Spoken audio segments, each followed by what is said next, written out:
Hey everyone, James Lambert, the motivational coach and speaker. I went from headlocks to hugs. I still embrace people, just now in a more positive way. I went to see Marianne Williamson last Thursday in London. A phenomenal lady and an excellent evening. She talked for many hours and the power this little lady exuded was magnificent. But one big takeaway, there were numerous, but the really big one that struck me and I wanted to share with you was that those of us that are for peace, we have to be as diligent in our preparation, our planning, and our executing on our ideas, on being peaceful, as those that are spreading hate and violence are in doing theirs. She spoke about the recent atrocities and tragedy in Belgium, and you see, none of that just comes about. There is very, very diligent planning. And you see, too many times, I've noticed it myself in life, some of the books I've read, and there's a place for all of it, of course, but some of the more, not weaker, but the more woo-woo spirituality, sort of like the hippie, that there's a place for all of it, but it has to be, at some point there has to be action.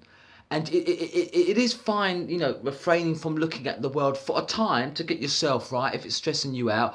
But at some point, you've got to re-immerse back into it. You have to integrate yourself. It's no point being separate, because I believed I had to take my own medicine. If I understand that we're all interconnected, then being apart from the system is entirely redundant. So at some point, you've got to get involved. So what does that mean for you? You have to answer in your own life. But for me, it was actually getting and helping some of the people that maybe I was once, but distasteful, violent individuals, maybe gang members, current or ex. And looking at that, looking at violence within young men, looking at it within myself, looking at the unpalatable things, what we may find challenging, but it's no point just pretending to close our eyes and pretending it doesn't exist. Activism, peaceful activism, there's a place for it, and you have to get immersed. And as I say, plan at least as diligently as those that are plotting, planning and executing on violence and hate.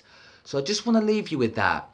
I think for those our brothers and sisters that are about peace and love, beautiful. But let's be quite proactive about this. Let it not be just an idea anymore. We actually, our lives have to be a living symbol of that, of being proactively peaceful and loving, demonstrating kindness and compassion. And don't wait for a big stage to do it. I myself have done this previously. Oh, I'll give it my best when I'm on stage in front of hundreds in America, and yet walking past my neighbour in need or the man by the tube. Now, not that I did that, but the point being is you can be a bit remiss. A lot of us are waiting for a bigger stage to serve on. And the stage right where life has put you are right now, that is the stage by virtue of you being there.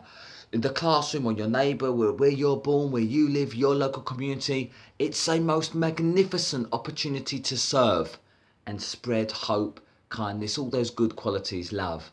So, as always, I hope this has been of value. You are unstoppable, and I believe in you.